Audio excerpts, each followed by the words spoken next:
Hey everyone, my name is Sophie. I'm a third-year medical student, and in the next few minutes I'm going to be giving you some really quick UKCAT tips.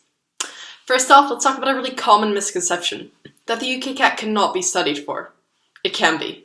There's so many resources online and in books that have tons of practice questions, and doing those is going to give you familiarity, technique, confidence, all of which is going to allow you to ace it on test day. Another thing that practice questions really help with is timing, because timing on the UKCAT is hard. You only have about 10 seconds per question, and if you take any longer, or if you're stuck a bit, you'll end up wasting time and you won't be able to finish the section. So the best thing you can do is when you're doing these practice questions, pace yourself really quickly. And if you do get stuck, just answer anything, flag it, and move on.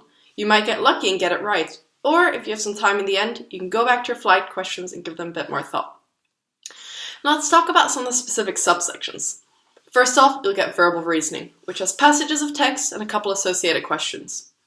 Not too difficult, but the difficult thing here is actually reading the text quickly because you don't have much time. So the best thing that I suggest you to do in preparation for this is learning how to speed read, which you can actually teach yourself and which I find does get better with practice. So grab a newspaper or magazine article and just kind of read through it quickly, scan for keywords, and try to retain that information. And when you're doing these questions, look out for keywords like never, only, always, because the UKCAT team really likes to catch you out with those. After that, you'll get the decision-making section, which is new in 2016, meaning there aren't many practice questions on it yet. But the UKCAT website has a couple of really good ones to get you started and to help you get quite a good grip on this section. And when you're actually doing the exam, remember that you get a little whiteboard with a pen so you can draw diagrams, write down some phrases, and that's going to help you a lot with the decision-making. After that, we get quantitative reasoning, all about math. The questions aren't too mathematically difficult. You do get a calculator, but once again, timing is a major problem. You don't have time to use that slow calculator all the time, so practice your mental arithmetic and review some GCSE math such as percentages, fractions, currency conversion, all of that, and you're going to start doing really well with this section.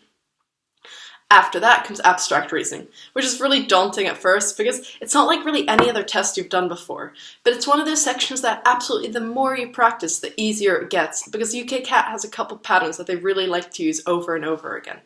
And I like to use a certain mnemonic called in cases. So intersection, number, color, angle, shape, edges, symmetry. Look out for those factors and you're likely to find the pattern pretty quickly. Last up, we have situational judgment, just a couple medical cases, usually ethics, that you shouldn't overthink.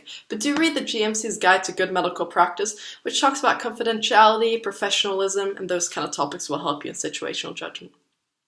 Alright, those are my really quick tips. I hope they help, and good luck!